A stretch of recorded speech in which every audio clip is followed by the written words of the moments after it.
test runs that we're doing here in our Alabama studio before we debut RSBN Tonight for real next week, Monday, starting on the 19th of December at 7 p.m. Eastern Time. I suppose you could call this fake news because it's a test run, and so bear with us, be patient. We're still working some things out with backgrounds and especially with me and my delivery. But yeah, you could call it fake news, even though realistically it's probably more accurate, relevant, and fairly chosen than what you'd be getting at the other networks. So let's start with the news. First up today, some actual journalism is actually being done about those Electoral College electors who supposedly might switch their vote from Trump. Today, thanks to gotnews.com, GOTNEWS.com, go ahead and bookmark it. It's run by a guy named Charles Johnson, who's a real journalist doing great stuff. Thanks to gotnews.com, we learned that one of these electors, a Republican in Texas, Chris Suprin, has been undergoing severe financial difficulties for the past few years. Now, you may or may not be familiar with his name.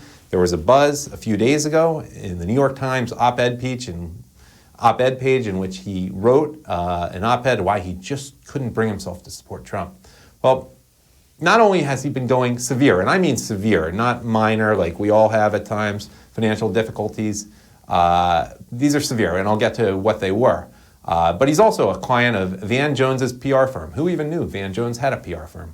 So let's just lay out those facts. You're not going to get them elsewhere, at least in another mainstream media news show.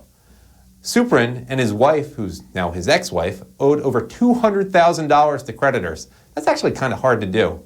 And while he once was a firefighter, supposedly there on 9/11 at Ground Zero, we have no evidence of him having had any sort of job in the last few years. And in 2012, he declared bankruptcy. Then he only got out of bankruptcy this year. Let me emphasize, getting out of bankruptcy means a court discharges you. It's not that he finally made money and he was right all along. It just took a little more time to do. A court discharged his debts. So, he's still having financial problems. He's just got a clean slate. Bear with me here. It's a test run. Then he just so happened to write a very attention-getting op-ed in the New York Times, which was very well publicized, all over trending on Twitter, and he took the very attention-getting position that he might abandon the candidate his fellow Texas residents voted for. And that op-ed, I do some writing. I don't know him, so I don't know his voice very well, but it seemed like someone else could have written it. And it seems like it was written by committee. Take a look at it yourself in the New York Times. Chris Suprin, it seems like it was written by committee. And then he just so happens to be represented by a PR firm run by Van Jones. And do electors whose names we don't know, who get no publicity, they just show up and vote as a formality? Do they really need their own PR firm, especially when they have no money, essentially?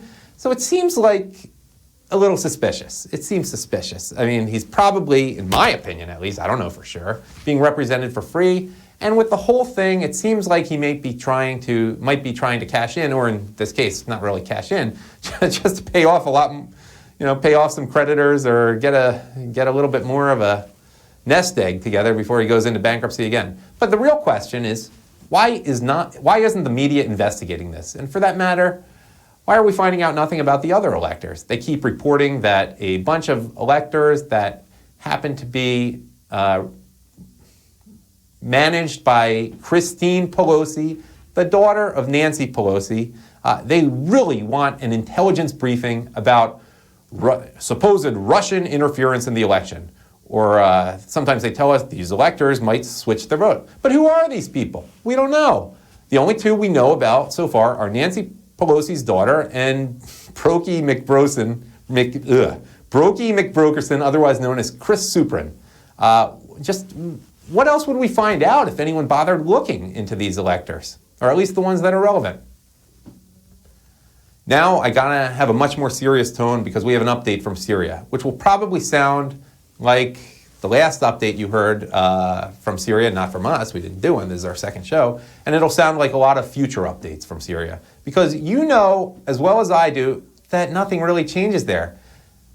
But what's interesting is how the mainstream media gets so giddy with overreaction when any little piece of news comes out of that genuinely sad hellhole. Today's news, and it came late morning, I guess early morning for those of you on the West Coast, it was that there was a ceasefire in Aleppo that the government and Barack Obama's rebels agreed to. Now, we know a ceasefire is just a temporary cessation of fighting.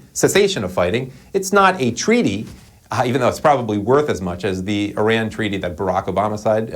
It's probably worth about as much as the ceasefires in the eastern Ukraine, probably worth about as much as any deal where Western leaders are defrauded by their international counterparts, at least before Trump.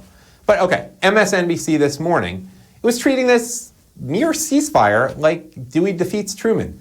Banner headlines about the war is over. But, and I'm not making this up, what happened 2 hours later? We were shocked here at the studio.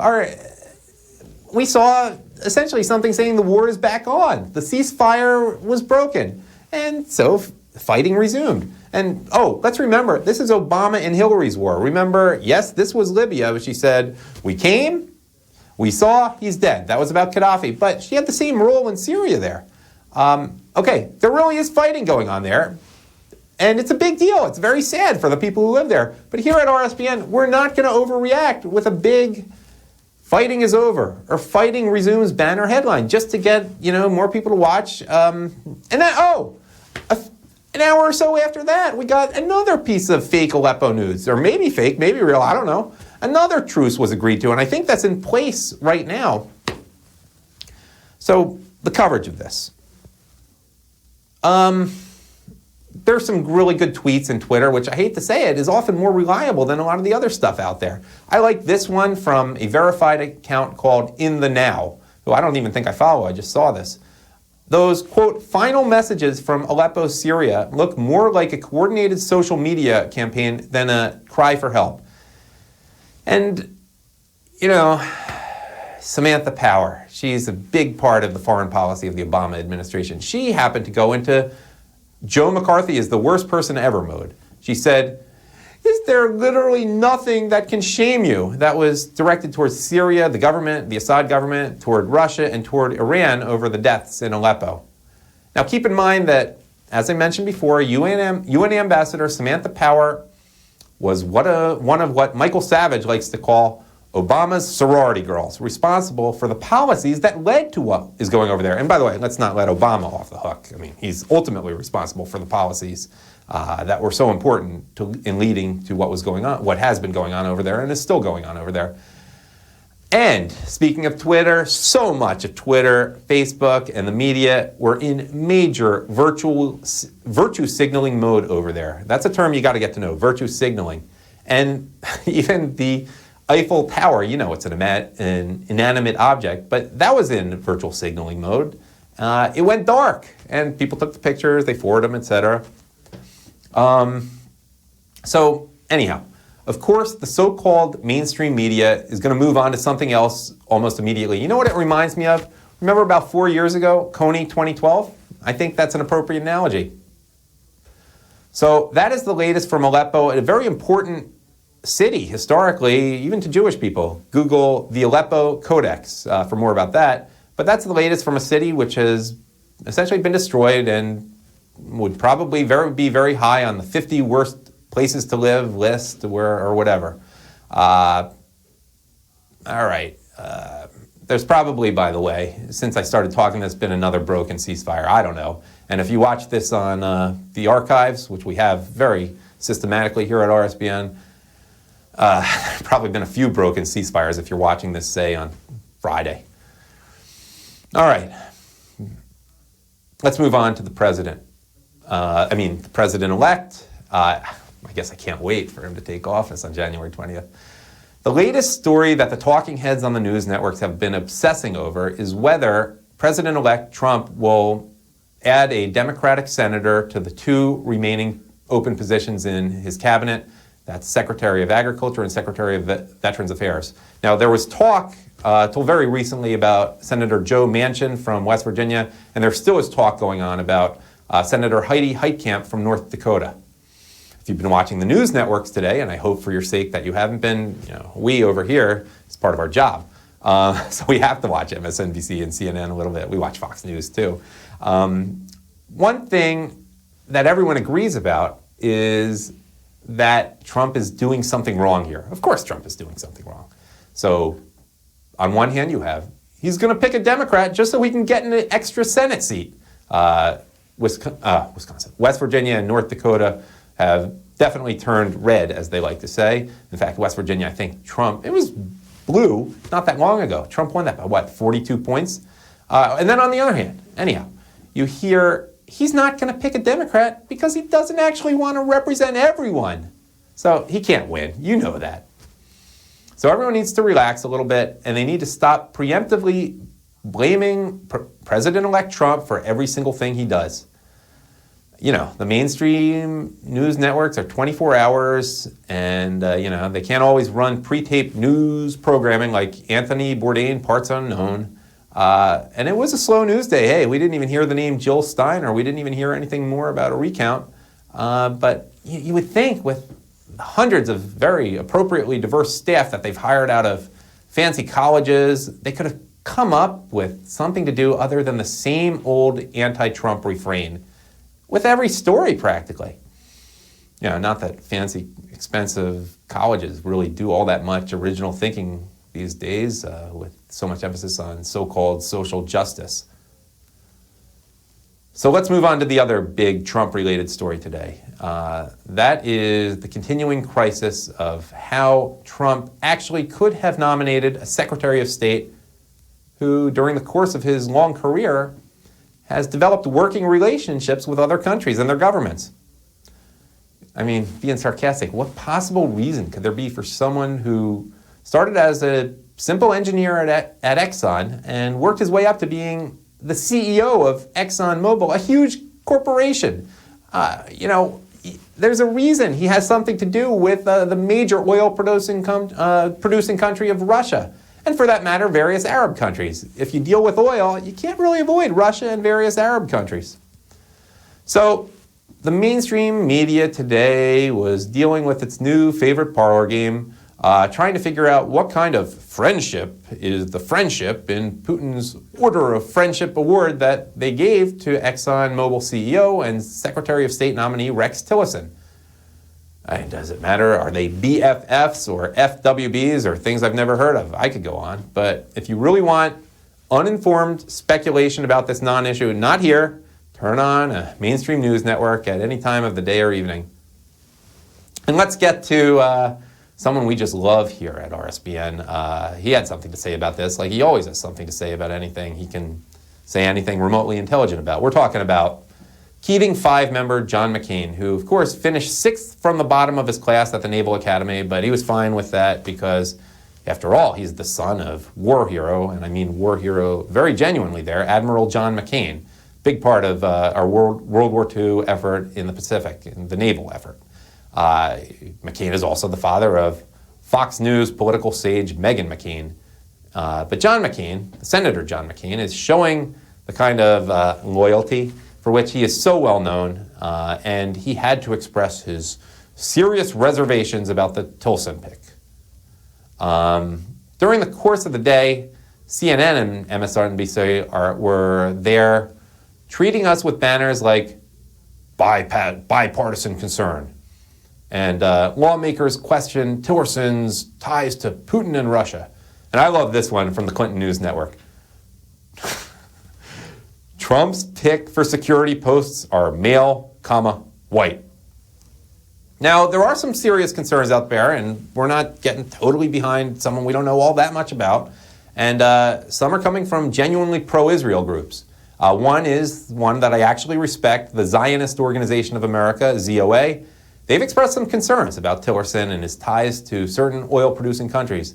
The ZOA is the real deal. Look them up. Beyond that, there's no reason to really care what AIPAC, the Republican Jewish Coalition fundraising organization, and various professional Jewish organizations, all too many of which are fronts for the Democratic Party. We don't really need to care what they say. You know what? Did you know the new head of the Anti-Defamation League, or ADL, he came over for working from from working for Barack Obama. Enough said. But do pay some attention to the ZOA here. And homosexual groups, that's very interesting on this one. On one hand, Tillerson was active with the Boy Scouts, and he pushed for letting in homosexual scoutmasters, and Tony Perkins and the Family Research Council are very displeased with that. They're displeased with the nomination for that reason in particular. But on the other hand, homosexual groups are expressing concern about Tillerson's ties to Russia. Putin's, they're not doing gay pride parades that openly in Moscow. And of course they have little or nothing to say about Tillerson's ties, which do exist, to Arab countries where it's not all that great for homosexuals, to put it mildly. He had a lot of interaction with Arab countries during his long career. Hold on. Test run, I'm allowed to do this. Not trying to cite Marco Rubio, but my mouth's a little dry. I'm getting the hang of this, guys. All right. Financial news from today. More of the predicted economic disaster that is Trump winning the election. Last week, it was a Great Depression-esque Dow Jones stock index reaching a new high. Actually, that's been doing that since Election Day. It's a record. It's unprecedented. Today, of course, the sky truly fell because the Fed announced it was raising interest rates by 1/4 point. And it's planning to do so 3 more times in the next year. Some context you want to have, though. The economy is clearly looking like it may heat up under President Trump. So looks like the Democrats were right. I'm not going to say. But you know what you should keep in mind? This is only the second time in the last 10 years the Fed has felt the need to raise rates. In 10 years, last decade. The only other time was a year ago in December. And one thing to keep in mind about interest rates, just to give you elementary economics education here, a raise of interest rates, that's good for lenders. It's not so good for borrowers. So this may be part of a cooling down post-election Dow Jones surge. And some will also say that now that there's no longer a Democratic president to defend, the Fed can do its job once again. Next item. I'm going to start with a question. What could possibly be a worse news organization than a biased mainstream media news organization? Not really even a trick question or a riddle. This is worse than Maddow and Friends. It's the Cleveland Browns of news networks, GQ. No, I misspeak sometimes. That was not misspoken. If you're not one of their 150 regular readers that say GQ has, which is only about 150 more people than, say, I don't know, some Abby Jones somewhere in Florida has, but it's pretty weak. But they now produce online news videos. I mean, Keith Olbermann, he was big. He was the poster boy for MSNBC not that long ago. He was on ESPN. He was doing the prominent game on NBC football. He was featured there. This wasn't that long ago. He's doing GQ News. So it's a news network. I can't even say that no one wants to watch him because they don't even know that it exists as a news network. But what did Keith Olbermann do? How far has he sunk? Okay. I got to give you one more piece of information about Olbermann. We really don't like him. He's 25 years older than his ex-girlfriend. And who is that ex-girlfriend who he picked up when she was an intern at NBC News? It's NBC News, MSNBC's Katie Tur, who was very nice. I interacted with her on the campaign trail, but, I saw what she said about Trump, what she regularly said. I saw she was made a hero recently by Marie Claire. This was his girlfriend, 25 years younger for a long time, for 3 years. So there's a connection there. You imply what you want, but that's who Katie Tur is, who gives so many of you so much of your information. Okay, GQ News. I've been building the suspense. What did he say? He said, with Trump's victory, the U.S. has, quote, lost the war with Russia. He also said the U.S. is a victim of a bloodless coup. By the way, the Russian Revolution actually was kind of bloodless when the Mensheviks took power originally. I forget which one it was, but one of them, barely a shot was fired. I don't think that was a reference he was making to that. But what Olbermann said is that the U.S. will be run, the U.S. military, that's brave of him, it will be led by scum who are beholden to, quote, Russian scum. While I'm not excited to ever hear anything Keith Olbermann has to say about politics, unless it's so bad that it's exciting in the reverse, really, or what Keith Olbermann has to say about sports or anything for that matter, I am excited to see where he next ends up career-wise. On that note, are they still publishing highlights for kids? Oh, another piece of Trump news. Today, some big meetings. Every day seems to have big meetings for him. Yesterday it was Jim Brown and Kanye West and others. But today, real distinguished people in the tech field. Facebook's Sheryl Sandberg, Apple's Tim Cook, Google's Larry Page, Amazon's Jeff Bezos, and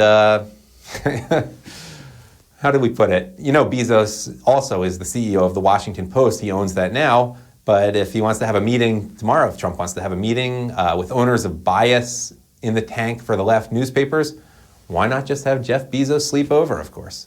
But as for what Trump was meeting about with these tech leaders, we don't know yet. There's no word on what exactly was said. Some people out there do keep secrets. I did notice that there were some more pro-Trump stories that began appearing in my Twitter feed and Google search results.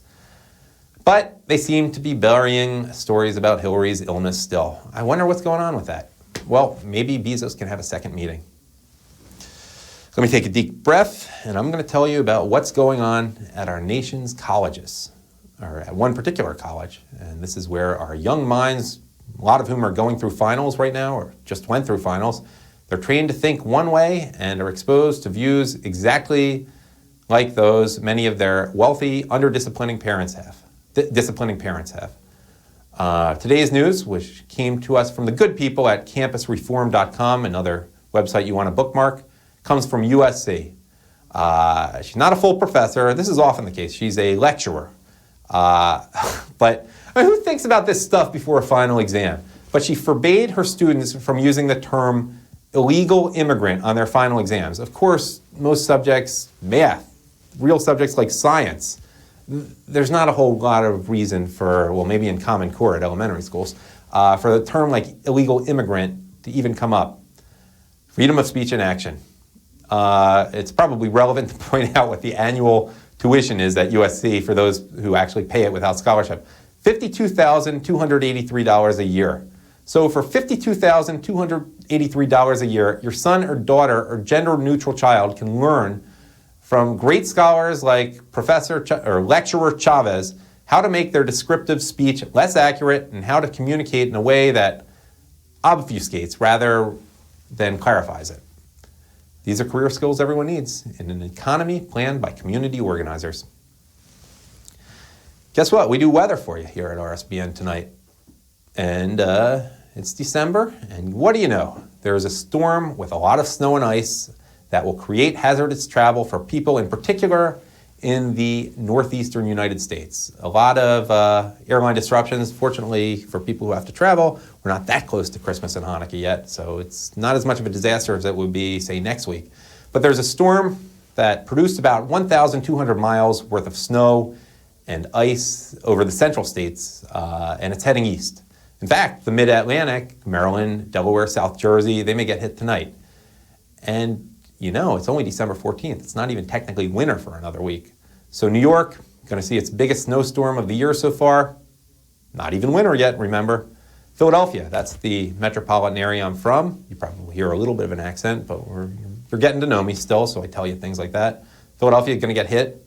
Boston's probably going to be hit a little harder than those cities, but they're not that far away. These things can vary.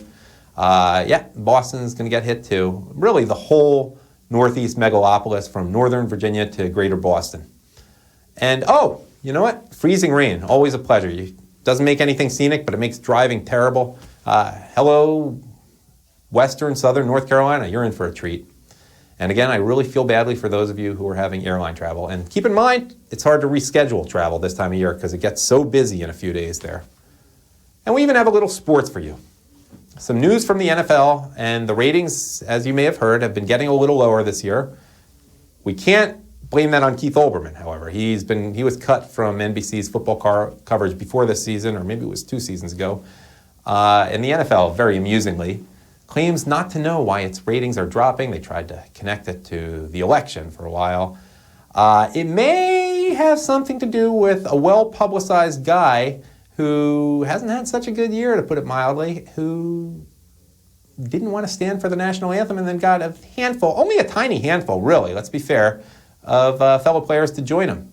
Boycott NFL, I don't know, if only for the reason that there's some poetic justice you would miss out on with Colin Kaepernick and the San Francisco 49ers, 1-12 at this point. And this is a team that was in 3 years ago, was one deflected pass by Richard Sherman away from going to the Super Bowl for the 2nd straight year. But here's the news from the NFL.